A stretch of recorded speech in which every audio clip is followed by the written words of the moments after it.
کے اس دھرنے کو ختم کریں اور جماعت کے لوگ بھی یہ سمجھیں کہ ہم نے بہت زبردست پولیٹیکل پوائنٹ اسکورنگ کر لی، ہنگامے ہو گئے، گولیاں چل گئیں، گرفتاریاں ہو گئیں، جانیں چلی گئی خدا نہ خواستہ، اور اب ہم یہ سب کچھ ہونے کے بعد کہہ دیں کہ ہم نے بہت تاریخی کام کیا اور گھروں کو چلتے ہیں، تو ہم نے آپ کا یہ پلان ناکام کر دیا اور بی پلان کے مطابق کئی دھرنے بیک وقت دیے، اور یہاں پر آ کر ہم نے اپنا جو ہے وہ پڑاؤ ڈال دیا ہے۔ تو آپ کیا سمجھتے ہیں کہ آپ اگر ہمیں انگیج کر کے ہمیں تھکانا چاہتے ہیں تو پہلے تو میں آپ سے پوچھتا ہوں کیا آپ تھکیں گے؟ آپ کو موجود رہنا ہے، آپ موجود رہیں گے، تو جب آپ موجود رہیں گے تو پھر ہمارے پاس ایک اور پلان بھی ہے، پھر ہم صرف انہی لوگوں کو موجود نہیں رکھیں گے۔ آپ کو اندازہ ہی نہیں ہے کہ اس دفعہ ہم کیا سوچ کر آئے ہیں، اور یہ دھرنا صرف مری روڈ پہ نہیں ہوگا، بیک وقت مری روڈ پہ بھی ہو رہا ہوگا، اور ڈی چوک پہ بھی ہو رہا ہوگا، پارلیمنٹ پہ بھی ہو رہا ہوگا، کراچی میں بھی ہو رہا ہوگا، چترال میں بھی ہو رہا ہوگا، لاہور میں بھی ہو رہا ہوگا، کوئٹہ میں بھی ہو رہا ہوگا، پشاور میں بھی ہوگا، ملاکنڈ میں ہوگا، گوادر میں ہوگا، پورے ملک میں شہروں پہ بیٹھ جائیں گے، حق دینا پڑے گا، آئی پی پیز کو لگام دینی پڑے گی، بجلی کی قیمت کم کرنی پڑے گی، تنخواہ داروں کو حق دینا پڑے گا، مزدوروں کو حق، کسانوں کو حق، بلوچوں کو حق، پختونوں کو حق، مہاجروں کو حق، سندھیوں کو حق، پنجابیوں کو حق، اور جتنی قومیں ہیں سب پاکستان ہیں، سب پاکستان ہے۔ تم چاہتے ہو انہیں قوموں میں تقسیم کرو، تم چاہتے ہو نفرتیں پروان چڑھاؤ، بلوچ ان میں غم و غصہ پیدا ہو جائے، تم کیا حرکتیں کر رہے ہو؟ اگر کوئی کل ایک احتجاج کی کال ہے اور اس احتجاج کی کال میں آپ امن و امان کو ملحوظ رکھتے ہوئے انتظامات کرنا انتظامیہ کی ذمہ داری ہے، لیکن پورے مکران ڈویژن میں انہوں نے سڑکیں بند کر دی ہیں اور پورے بلوچستان کو بند کر رہے ہیں، ہم اس کو قبول نہیں کرتے۔ یہ جمہوری آزادیاں تمہیں دینی پڑیں گی، تم آواز کو اس طرح سے بند نہیں کر سکتے۔ لاپتہ افراد کا اگر مسئلہ ہے تو اس ملک میں ایک آئین ہے، ایک قانون ہے، اس کے مطابق تمام لاپتہ افراد کو بازیاب کیا جائے، رہا کیا جائے، چاہے وہ بلوچستان کے ہوں چاہے خیبر پختونخوا کے ہوں۔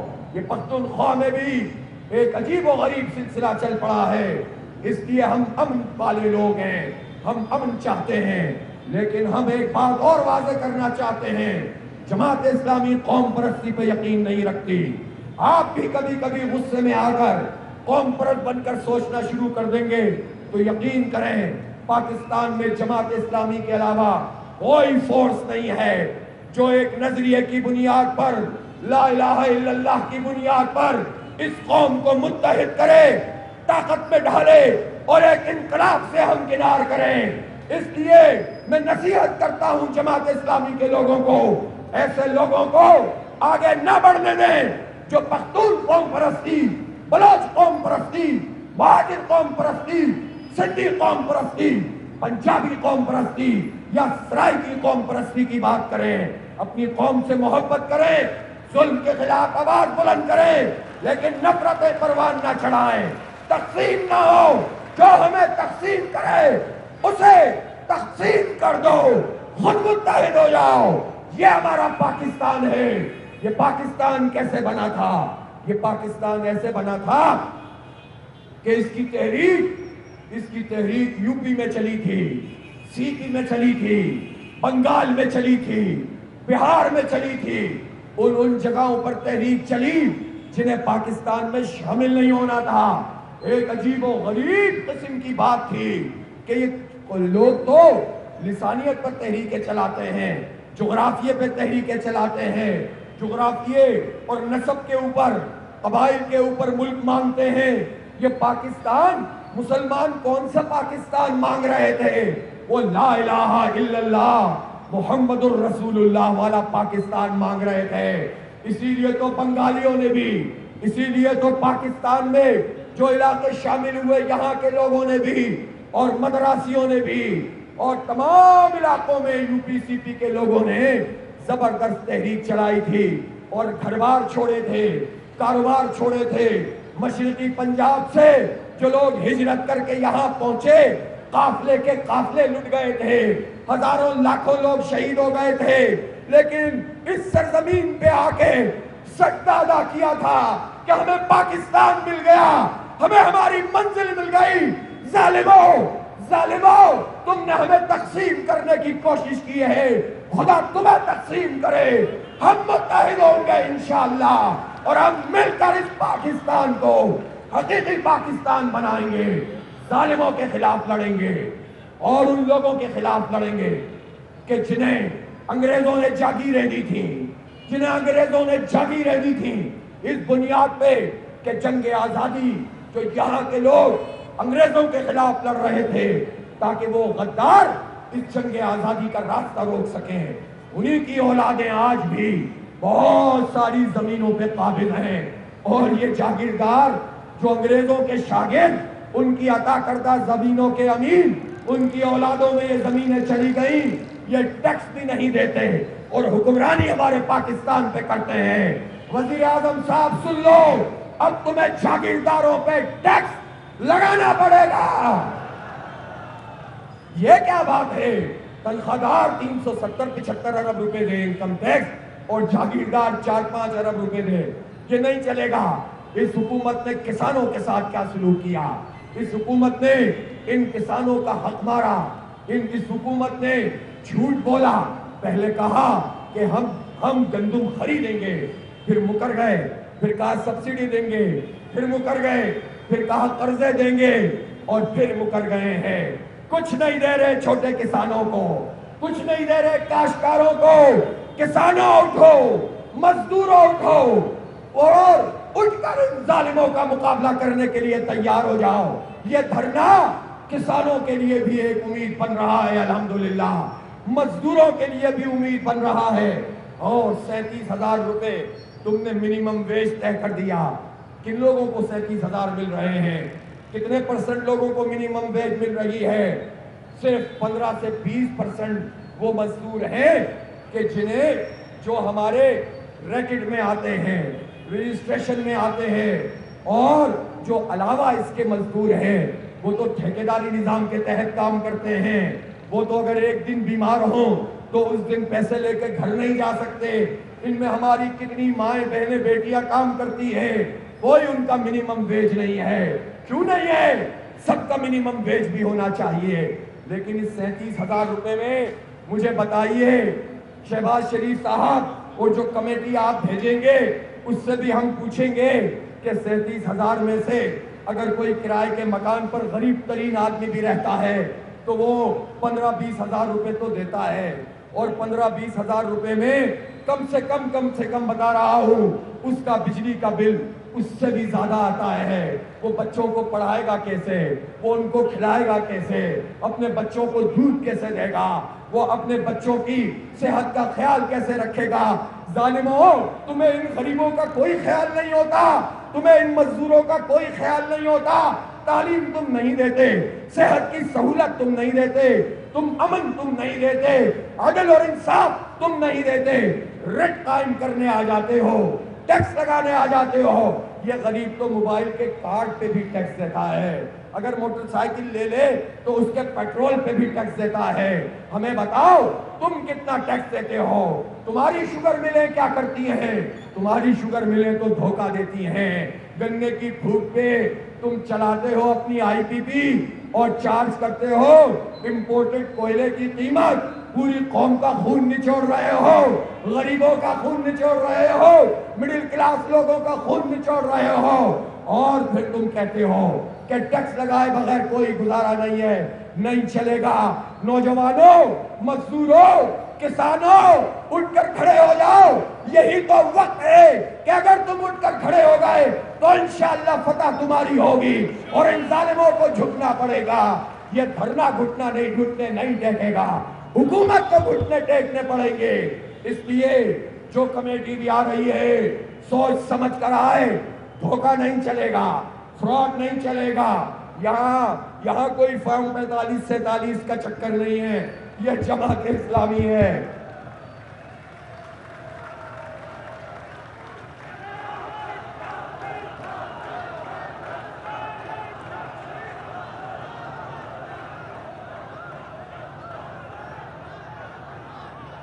یہ جماعت اسلامی ہے.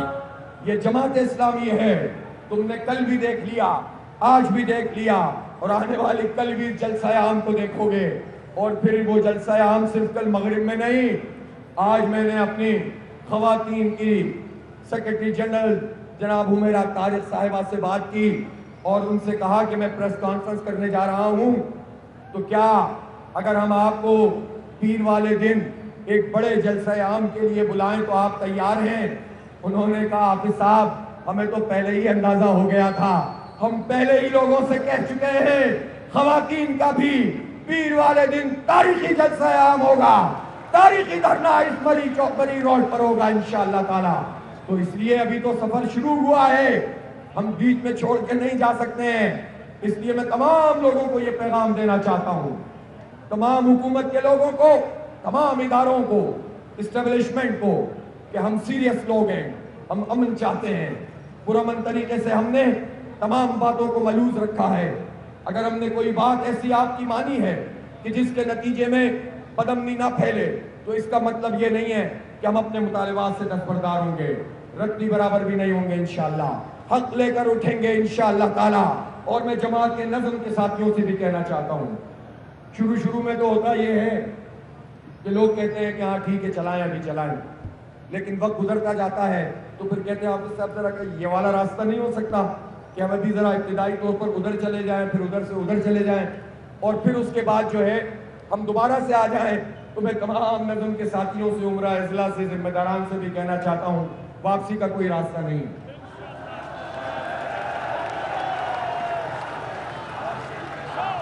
کاشف چودھری صاحب تاجر ساتھ دیں گے کہ نہیں دیں گے؟ کل سے تاجروں کے قافلے آنا شروع ہو جائیں اور صنعت کار یہاں پر آئیں. یہ دھرنا سب کا دھرنا ہے, یہ پی ٹی آئی کے ورکر کا بھی دھرنا ہے, یہ نون لیگ کا بھی اگر کوئی ورکر بچا ہے تو اس کا بھی دھرنا ہے, یہ پیپلز پارٹی کا بھی کوئی بچا ہے تو اس کا بھی دھرنا ہے, یہ مذہبی جماعتوں کے لوگوں کا بھی دھرنا ہے, یہ 25 کروڑ لوگوں کا دھرنا ہے. اور نوجوانوں, میں خاص طور پر تم سے کہتا ہوں کہ اگر کوئی تمہیں سوشل میڈیا پہ الجھانے کی کوشش کرے, نون لیگ سے لڑانے کی کوشش کرے, پی ٹی آئی سے لڑانے کی کوشش کرے, تو آپ اس چکر میں مت آنا. یقین کرے پی ٹی آئی کے 99% لوگ اس وقت اس دھرنے سے امید لگا کر بیٹھے ہوئے ہیں. آپ پر ان کی نگاہیں ہیں. چند لوگ ڈی ٹریک ان کو کرنا چاہتے ہیں, لیکن آپ ڈی ٹریک نہ ہو. سب کو محبت کا پیغام دیں, سب ہمارے بھائی ہیں, پاکستان کے لوگ ہمارے ہیں. پاکستان کا ہر وہ فرد جو بجلی کا بل دیتا ہے وہ آپ کے دھرنے سے امید لگا کر بیٹھ گیا ہے. مایوس مت ہونے دینا, ہمتیں کم مت کرنا, ڈٹے رہنا. ہم کھڑے ہیں, آپ کے ساتھ کھڑے ہیں انشاءاللہ. آپ کو بھی مایوس نہیں کریں گے اللہ کی توفیق اور اس کی سعادت سے. اس لیے اب یہ دھرنا چل پڑا ہے اور شروع ہو چکا ہے. خاتمہ یا اس وقت ختم ہوگا جب ہمارے مطالبات منظور کیے جائیں گے. اس لیے میرے نوجوانوں, میں ایک اور بات بھی کہنا چاہتا ہوں. میں نے بلوچستان کا تذکرہ کیا ہے, میں نے ابھی خیبر پختونخوا کی بات کی ہے کہ انہیں امن چاہیے اور آزادیاں چاہیے. اور ہمارا یہ مطالبہ تو سب نے ہی مان بھی لیا کہ پاکستان کسی فوجی آپریشن کا متحمل نہیں ہو سکتا. سب نے تسلیم کیا ہے, ہم نے بھی اس کو فیس ویلیو پہ مانا ہے. لہذا ایسے سارے اقدامات بھی ختم کیے جائیں جو حالات کو بگاڑنے کا سبب بنتے ہیں. لیکن میں خاص طور پر سندھ کی بات کروں گا, جس میں اپر سندھ میں اس وقت صورتحال یہ ہے کہ ڈاکوؤں کا راج ہے, اور وہاں پر کچے کے ڈاکو دندناتے پھر رہے ہیں, لوگوں کو اٹھا لیتے ہیں, اغوا برائے تاوان کرتے ہیں, اور وہاں انہوں نے نہ صرف مسلمان بلکہ ہندو برادری کے لوگوں کو بھی اغوا کرتے ہیں کہ کاروباری برادری سے زیادہ مال ملتا ہے. ویسے تو جا کر بلاول مندروں میں آرتیاں اتارتے ہیں, لیکن اپنے سندھ کی ہندو برادری کو حق نہیں دے رہے ہیں، ان کو امن نہیں دے رہے ہیں، ان کو انصاف نہیں دے رہے ہیں۔ یہ صورتحال ہے اور لوگ پریشان ہیں اور بڑے بڑے سردار ان ڈاکوؤں کی سرپرستی کر رہے ہیں۔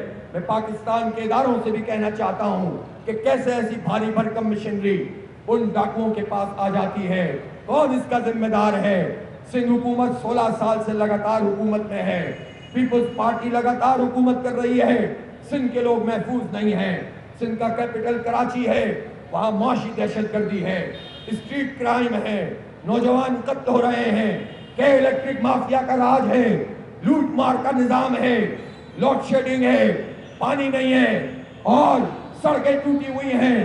پاکستان کی صنعت چلانے والا کراچی، 54% ایکسپورٹ کرنے والا کراچی، اس کی صنعتوں کو یوٹیلیٹیز نہیں مل رہی ہیں، اور یہ شہباز بلاول حکومت کوئی حق دینے کے لیے تیار نہیں ہے۔ اس لیے یہ دھرنا کراچی والوں کا دھرنا بھی ہے، پورے صوبہ سندھ کا دھرنا بھی ہے، پشاور والوں کا دھرنا بھی ہے، قبائل کا بھی ہے، پورے کے پی کا دھرنا ہے، یہ دھرنا پورے بلوچستان کا دھرنا ہے، گوادر اور مکران کا بھی ہے، اور اسپن بلدک اور یوب کا اور کوئٹہ کا بھی ہے، سب کا دھرنا ہے۔ یہ پورے پنجاب کا دھرنا ہے، یہ ڈیرہ غازی خان سے لے کر ملتان تک، ملتان سے لے کر لاہور تک، لاہور سے لے کر پنڈی تک، پنڈی سے لے کر اٹک تک، اور ادھر ناروال تک، سب کا دھرنا ہے۔ یہ دھرنا سب کا دھرنا ہے، یہ سب کی امیدوں کا مرکز ہے، کوئی اسے دھوکہ نہیں دے سکتا۔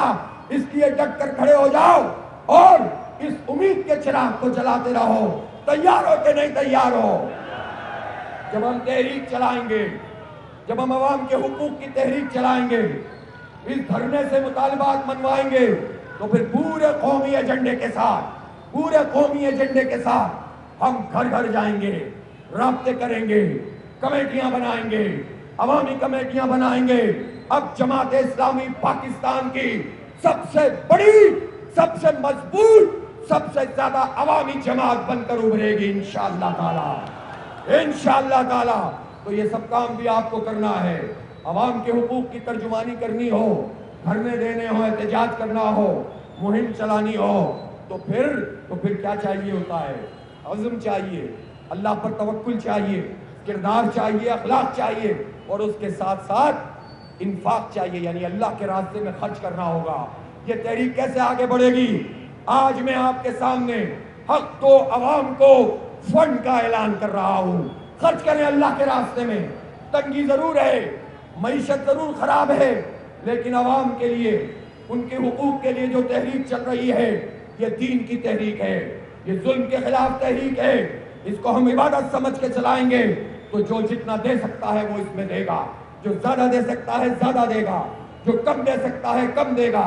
ہم وہ نہیں ہیں جو کہیں سے فنڈ آئے اور اس کے بعد جلسے کر دیں، ہم وہ ہیں اپنے کارکن پر اعتماد کرتے ہیں، ہمارا کارکن قربانی دیتا ہے، وقت بھی لگاتا ہے، سرمایہ بھی لگاتا ہے، جیب کے جو موجود ہوتا ہے اس میں سے اللہ کے راستے میں خرچ کرتا ہے۔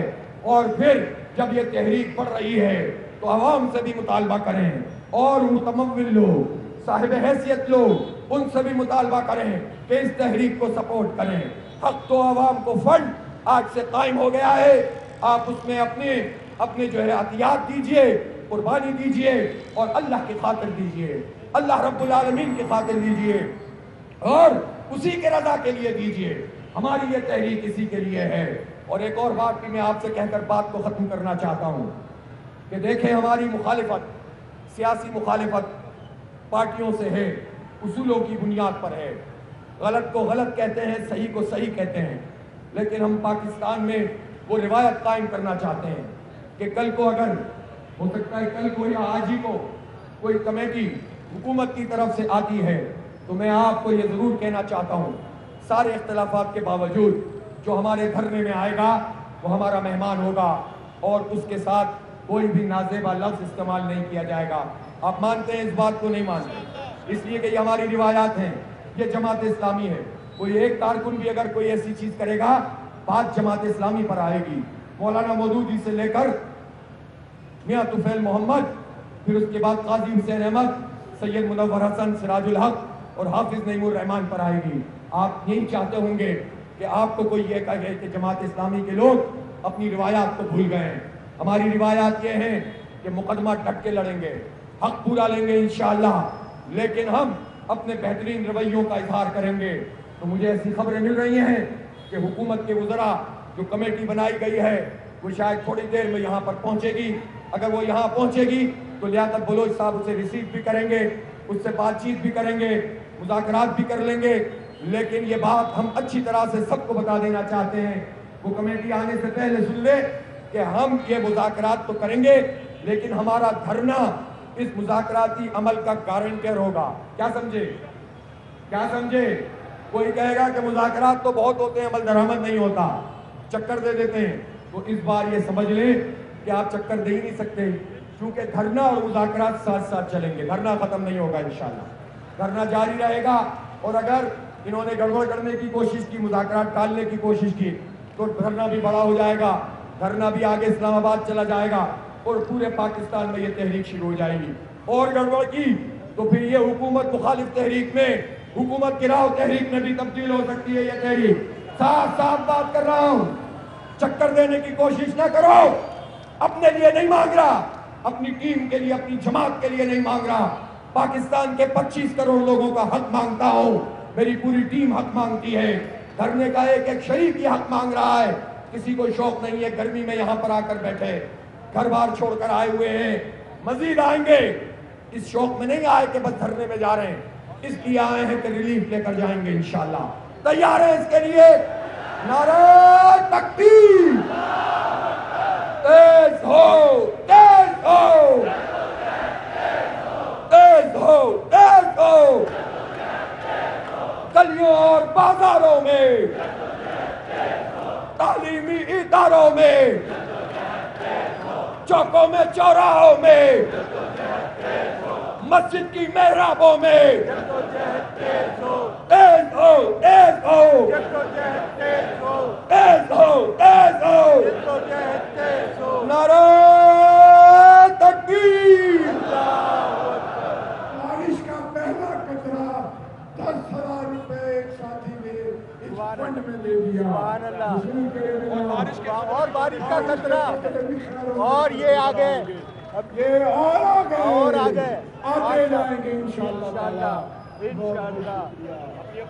دیکھی جائے, یہ بھی آئے, اپنی جیبیں ڈھیلی کریں, یہ بھی آئے, یہ بھی ادھر آئے, یہ بھی ادھر آگے, سبحان اللہ. یہ لائن لگ گئی, یہ سبحان اللہ, یہ سبحان, اور یہ بھی آگے. حق تو تحریک, حق تو تحریک پہ لوگوں کا احساس اور قربانی آتا جا رہا ہے. ایک پیسہ ہے, 1 روپیہ ہے, جس کی جتنی استطاعت ہے وہ ادا کیجیے. ماشاءاللہ, ماشاءاللہ. یہ تحریک کا سفر شروع ہو گیا, جاری رہے گا.